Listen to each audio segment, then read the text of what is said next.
Hello everyone, welcome and welcome back to Vitu Vidogo, where we bring to life conversations that inspire us to make our aspirations realistic and achievable. Today, we are going to talk about an industry that has come out of necessity here in Canada. As you know, many industries are as a result of, necessity that in turn turned out to be a mother of all invention. So, what is it? Stay tuned and we're going to see what it's all about.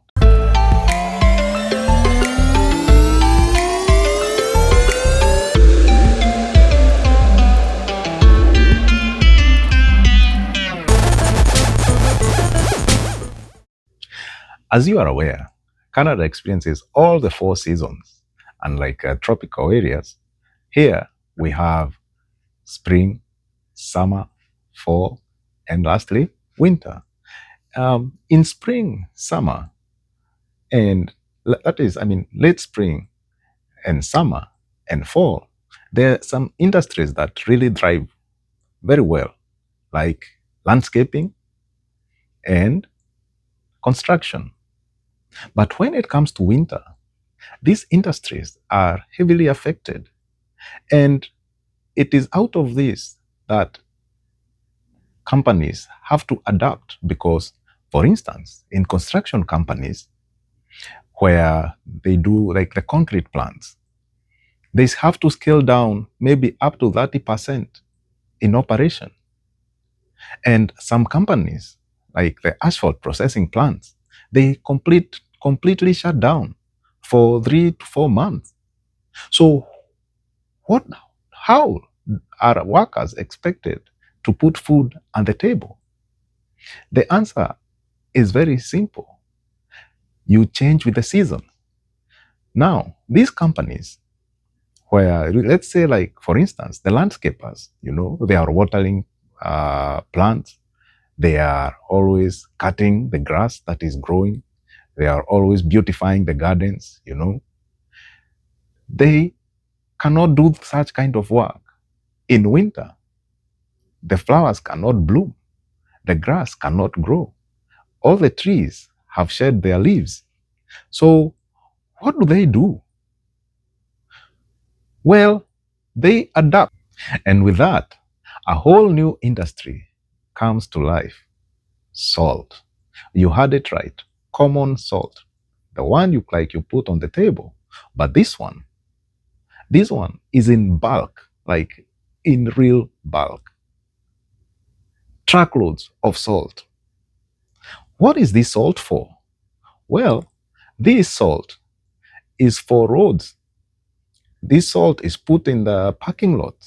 This salt is put on places where you have traffic move along, like in schools, in parking lots for a school or a shopping mall or shopping centers.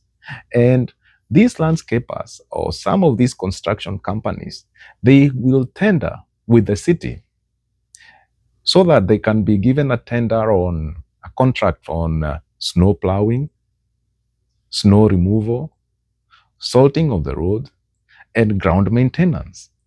So a whole industry comes out of common salt. Canada, yearly, on winter, uses up to 5 million tons. You heard it right, 5 million tons of common salt. In fact, Canada has some of the world's largest salt mines, like one here in Godrich. I've been to Godrich. Unfortunately, at the time, I did not take the video. I wish you could have seen it because the time I went there, the lake was also frozen. And it's just that maybe I did not have foresight then. Last year, the winter was warmer, but this year, the winter has been very cold and we had serious snowstorms. So I couldn't drive there and risk it. These are the risks that we take sometimes when we want to bring such videos for you. But I will try to bring you step by step and show you what goes on, how Canadians are prepared, how different cities, not just Toronto, different cities prepare when it comes to road maintenance.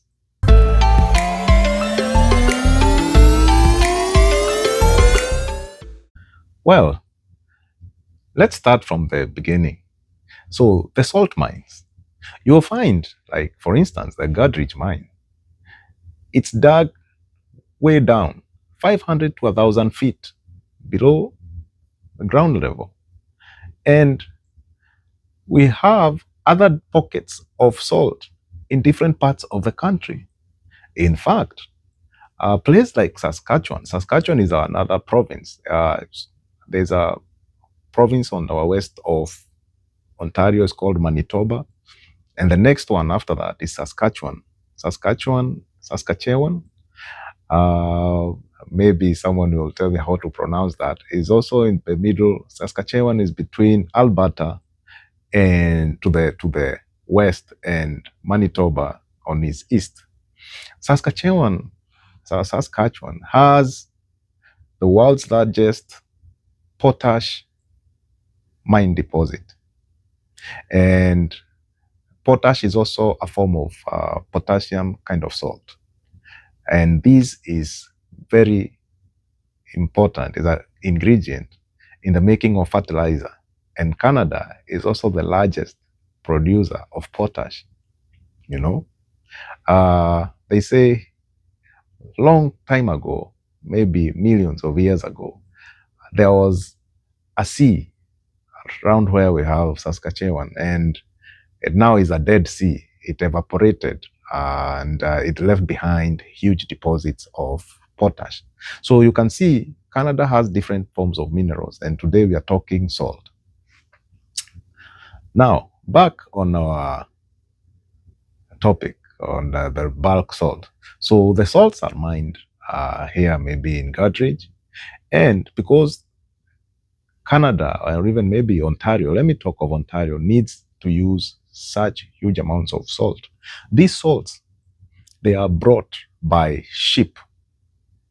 Yes, a while back, we would go and get the truckloads of salt, but now it has been made easier by the shipping companies. They brought them, they bring it much closer to the cities, and from the city now, they can be distributed.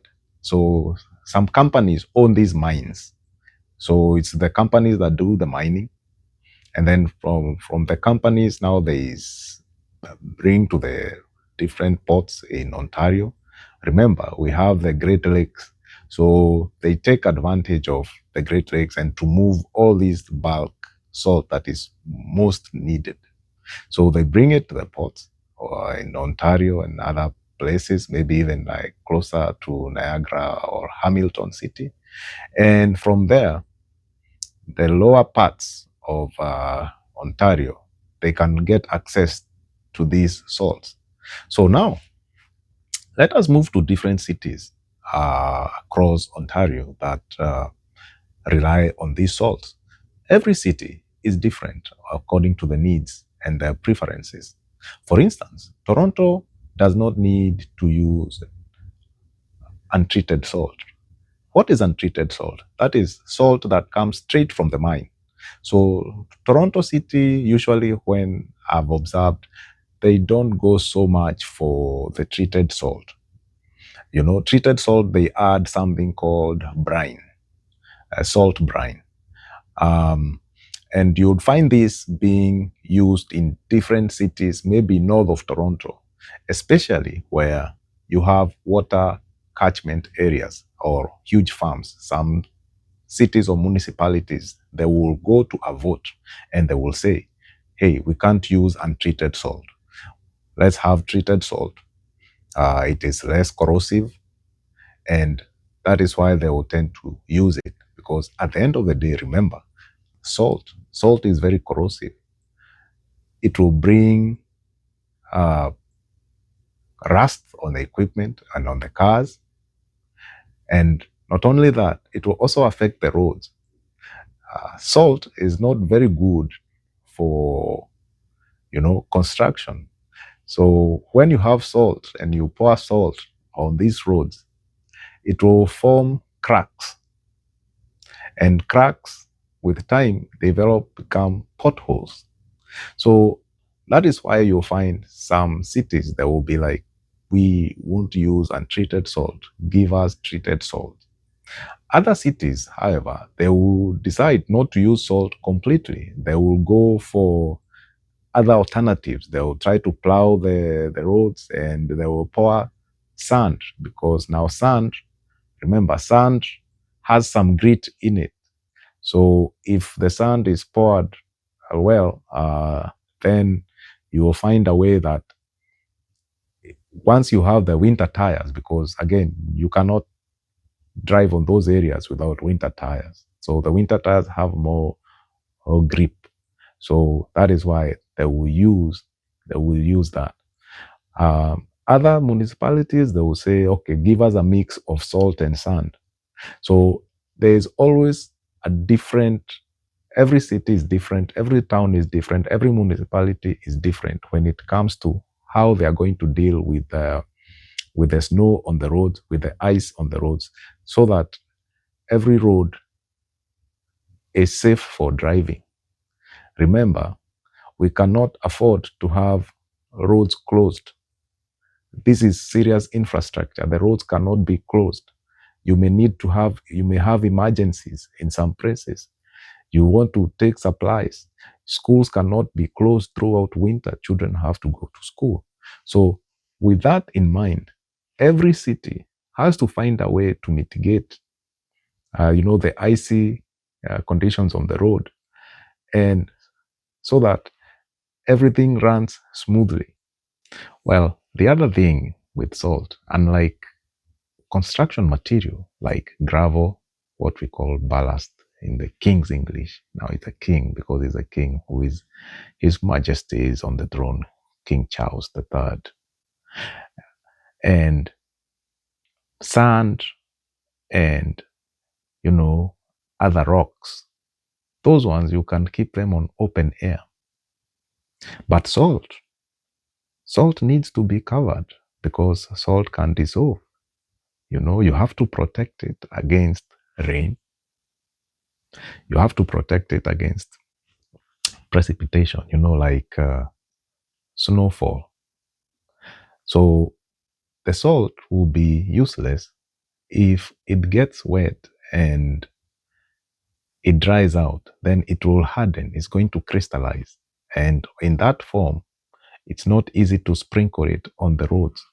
So every city that has to take in the salt has to have structures put in place. Even contractors, they will put small domes. So you will notice maybe around places like Toronto, you have those domes there that are made of wood, and then they are covered with tiles, the roofing tiles.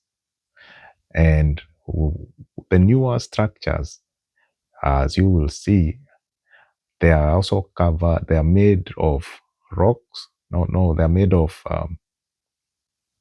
concrete blocks. The walls are made of concrete blocks to a certain height, and then they put in metal structures, and then on the metal structures, the metal frame, that is where they will throw on the canvas. So the canvas is pulled on both sides, and where it makes like a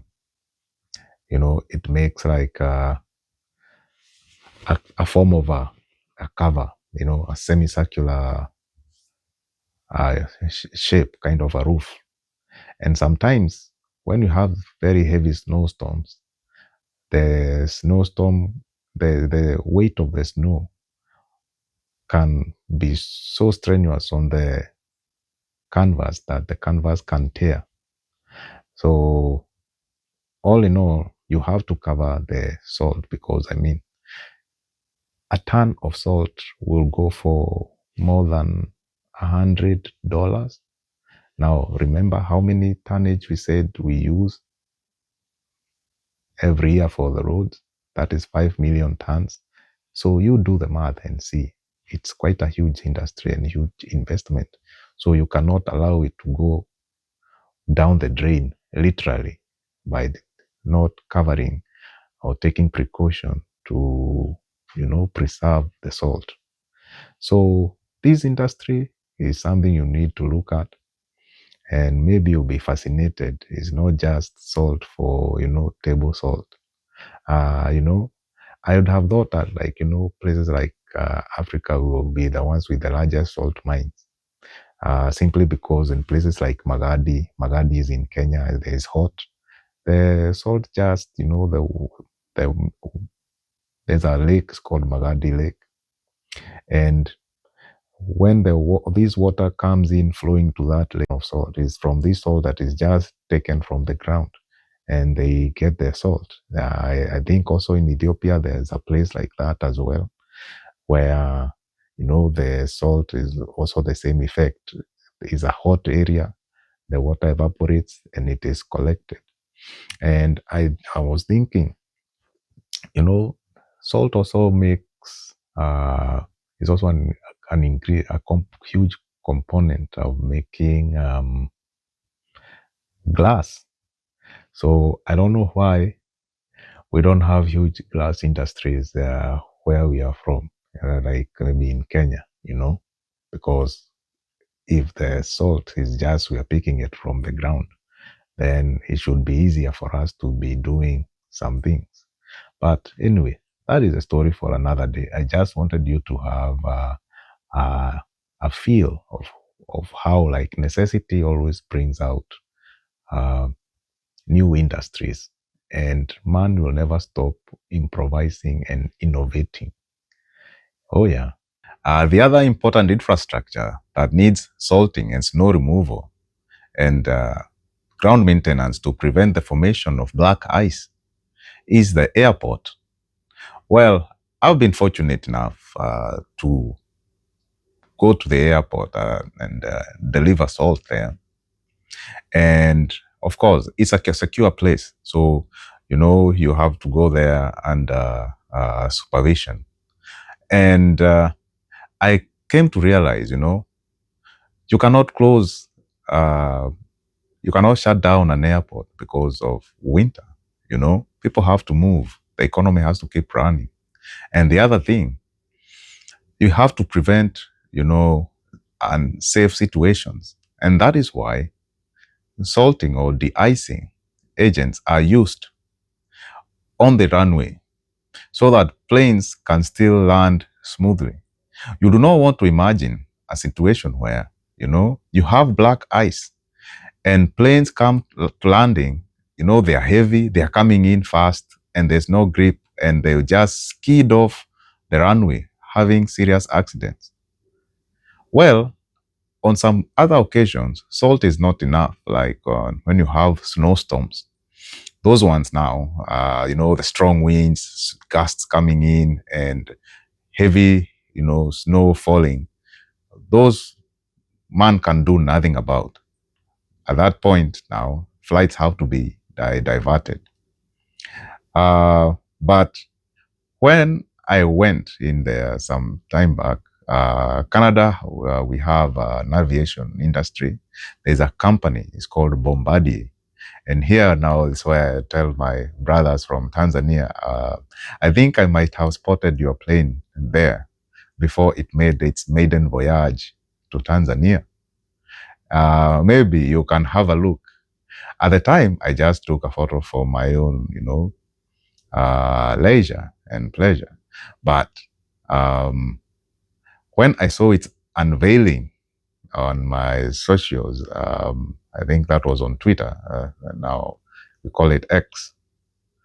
And when I saw the plane, I was like, hey, I know you from somewhere. So, hey, maybe you can take a look. At the time, I did not take no videos. So I only took photos. And maybe there's be more evidence to it when you see maybe other models that were coming up. You just see how planes don't look so ugly before they put on that last touch and final coat of color. It's up to you. Tell me what you think. So with that, I want to thank you so far for watching, and please subscribe and share. And you can also buy us a cup of coffee. Hey, let's have this conversation on the comment section if you have more that we can share, if you also need to know more. Thank you very much. So here we have tractor trailers coming in with loads of bulk salt.